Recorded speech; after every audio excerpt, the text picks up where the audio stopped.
Greetings, my name is John Heath, and Governor Mead, welcome to Sheridan, welcome home. Thank you very much. I'm glad to be here. You bet. What we have here today is Councilwoman Smith, Council Rios, Council Webster, Council Lee, and myself, John Heath, Council President. And Governor Mead, we have a few questions that we'd like to present to you. We have 15 minutes, so everybody keep your answers short so we can move along in the day. Everybody, I will too. Yeah, those are the ground rules. And great. Councilwoman Smith, ladies first, if we could kick off with you, please. Thanks for being here today, Governor. We understand that you're working hard to make state government more efficient. And can you take a moment to explain how you've done that at the state level and also what we can do here locally? At the state level, we did a couple of things. One is we looked at the agencies we had and saw whether there was an opportunity to combine some of those agencies, and we have done that. And it's difficult to do some of that because there's never a perfect fit. But in combining agencies, that has helped. And then the other thing that we looked at is we have so many boards and commissions, and they create rules and regulations. And I have limited authority to veto those rules and regulations. But the problem is they just stack up year after year after year. And so last year I asked each agency to reduce its rules by 30%. We haven't accomplished that with every agency, but some have gotten down to 50%. And overall we reduced our rules and regulations and got rid of a lot of dead wood. And the next step in that is we want to make our rules and regulations as accessible as possible via digital information. And so that if somebody's coming in, they're searching, I want to be a barber, they don't have to figure out which agencies they have to go through for permitting. They can put that up and it will list the agencies they need to work with and the requirements and make it as business friendly as possible. So that is one of the ways we've done it here in Wyoming. I know we're working on our own digital effort and streamlining within the city government, so that's good to know we're in the right track. You are, and I think even part of it, is just the website. You need it to be as easy as possible for somebody to search and know that they're getting the entire information they need for whatever question they have. And speaking about the economy, tourism, natural resource development are important things here in Wyoming. My question is, you've instructed the Wyoming Infrastructure Authority to support electrical as well as energy transmission efforts. And can you maybe describe a little bit of what you expect to see from them as far as coal exportation goes? Well, coal exports are tough, but it's also, we've got to have some coal exports, international exports, in order for our coal industry to remain strong. And so I've asked the Infrastructure Authority to help in terms not only sort of the marketing question, but where things are and where they need to be. Energy corridors are also part of the energy strategy that I put together a couple of years ago. In other words, where do we want to put transmission lines? Where do we want to put pipelines? Where do we want to put CO2 pipelines? And part of that is an energy atlas that we are developing. It's come a long ways. It's not finished yet, which says here's where things are. Here's where they may be in the future in terms of oil, gas development, coal development. And where we know where those things are, and we can do as much work as a state as possible on getting those corridors set, it makes it much easier for a company or companies to come in and provide what they need to get those things accomplished. On the energy, and particularly coal, I'm a fan of coal, and the unfortunate thing is we see West Coast states who seem to, in my view, take the wrong direction. So I'm headed out to the state of Washington next month and see if I can do help in making Wyoming's case for coal. And it's not just good for Wyoming, in fact, it's good for the country, and we're proud of the fact that we supply energy to the world. Great. Governor, I've got the next question for you. Obviously, we got a pretty diverse economy here in Sheridan County. We've got manufacturing companies such as VacuTech, which I believe you've seen. Yeah.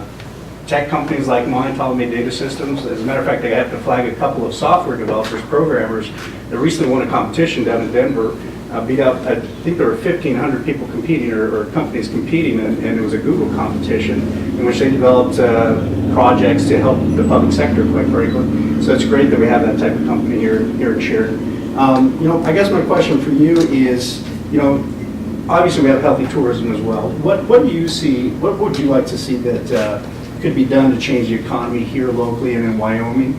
over the next 5 years, and what could we do to make that positive impact happen? Well, one is the recognition that we have talent in Wyoming, and that Google competition, my understanding is 2 of the top 5 teams were from Wyoming, or 2 of the top 3 teams were from Wyoming. So a recognition that we have talent and we have young talent coming up. And as you know, Councilman, I have had a big push in terms of technology. We're grateful for the mineral industry, ag, and tourism. Those are the 3 big ones. But as we see states that we are the 4th fastest aging state, we want to do all we can to provide opportunities for our young people. So if they don't want to get into ag or tourism or minerals, they have another avenue. And I think tech is the way to go. I want it to be listed as our 4th industry. And when you see the competitive advantages we have in terms of, year in and year out, just almost always the lowest cost electricity, the cooling issues, and in terms of the state of Wyoming being able to act more quickly than so many other states. We've got the NCAR supercomputer. Right. We have Microsoft announcing $500 million investment. We have companies of smaller size, like your company, that have talent. We want to say to the young people who have also grown up with an expectation of technology that yes, you can stay in Wyoming, and whether you want to get in telehealth, telecommunications, teleeducation, we're going to provide as many opportunities in the tech sector as possible. And so I think that will help diversify our economy, not only statewide, but here you see that, you're in that business. And to the extent you can say to the young people, hey, we have a lot of opportunities here. We know, at least in my view, nobody can match our quality of life, but you have to pair that with an opportunity for, you got to feed yourself and your family. And so that is, I think, the challenge, but I also think we have just a great opportunity.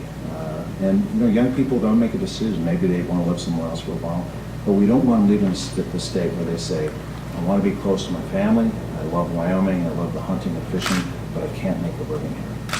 And that's what we need a solution for. I appreciate the comments. We have a young man who usually works with us interns.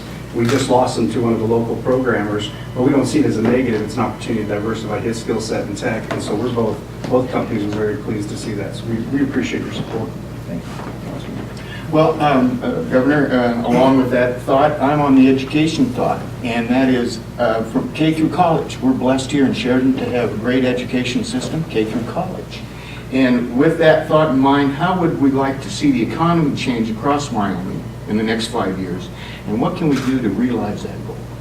Well, again, I think when you see the economy as it is, when I took office, we were about 6.5% unemployment. Now, statewide, about 3.7%. We are rated, by the groups that rate this as one of the top 5 states economically. But we also know that, for example, on state revenue, a lot of local revenue is generated by minerals, and when you have those topsy-turvies. And that's why I still think diversification is so important, so that we have as many, small business is the backbone. And to the extent you have small business success, it helps ride out those ups and downs in the economy.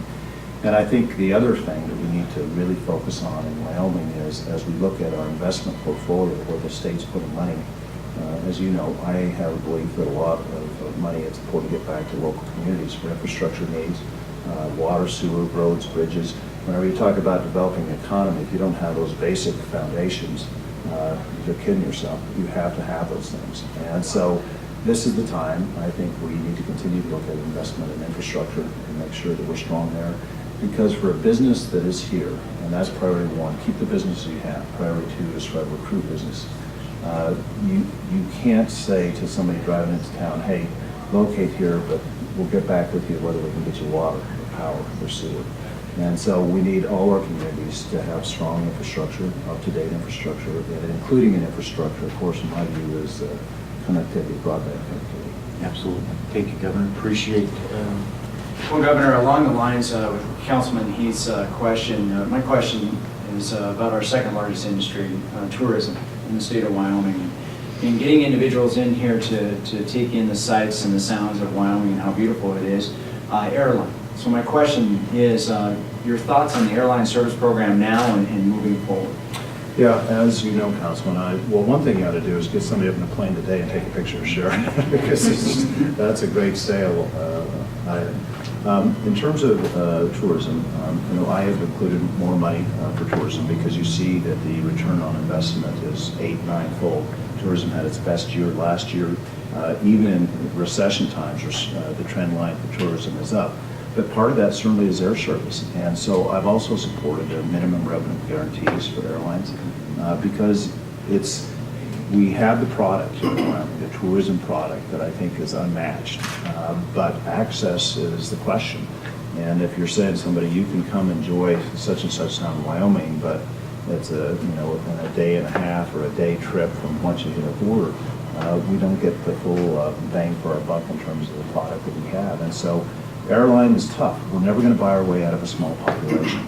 But we see in towns that have better airline service, they also get the rewards in terms of the tourism dollar. And so it will continue to be a challenge, but I think the state's role that it has taken and can take in terms of helping stimulate that is a good return not only for the state but for the local community in terms of tourism dollars. Thank you, Governor. Council Webster. Okay. All of the items that have been asked deal with things that people do for jobs and others during the day. But to get there and come back, the infrastructure, the local infrastructure for people to get to their jobs, I think we've been taking care of. The infrastructure for people's houses, the water, the sewer, the upgrades on the roads, the upgrades on the bridges and stuff locally. How does the state government assist the local governments in making certain that the retired people, when they turn on their tap, the water comes, they have the facilities and stuff that they need to have a quality life? Well, and I answered this a little bit, with the last budget session, I asked for a record amount to go back to the local government. But as you see what I asked for versus the previous biennium, that money, when it's spread across every county and every municipality, no one's getting, it's a little bump, but it's not a huge bump. And I think we need to continue to do that. And also in terms of infrastructure, what we're doing at the state level is making sure we're trying to spend every dollar as wisely as possible. But in terms of budgeting, what I know from the local level is this: it's not just the money, it's the predictability of money. In other words, if you decide to tear up your downtown streets, you can't do it and say, we're going to have enough money to do half of it. Right. And every time you have to start, stop, come back, get more money, you're wasting money. If you don't have that predictability, if you knew that for the next 3, 4, 5 years, this is the revenue that you would have from the state, you could plan in the best way possible. And in planning the best way possible, you're not only causing less inconvenience for the local community, you're saving money and you're taking that dollar as far as it can and addressing those infrastructure needs. That's a challenge, but one of the things I proposed in the legislature is taking that 1% that's diverted into the rainy day fund and taking 1/2 of that 1% in terms of, it won't be necessarily dollar for dollar, but it would provide a predictability factor and a dollar factor into local communities so that they could plan in the best way possible. Because lack of planning means more dollars. Any other questions? Councilwoman, Councilman, Governor, thank you. This is just, this is grassroots. I mean, this is why Wyoming is so terrific. You come up here, peeled off a few hours of the day to come to the banana belt, in my opinion, of Wyoming, and your time is appreciated. I do thank you, and we'll look forward to seeing you again, sir. Thank you for the excellent questions, and thanks for taking time with me. I appreciate that. Thank you. You bet. Thank you, sir. Thanks very much. You bet. Thank you, sir. Thanks, Governor. Thanks for coming. Thank you. Thank you very much. Appreciate it.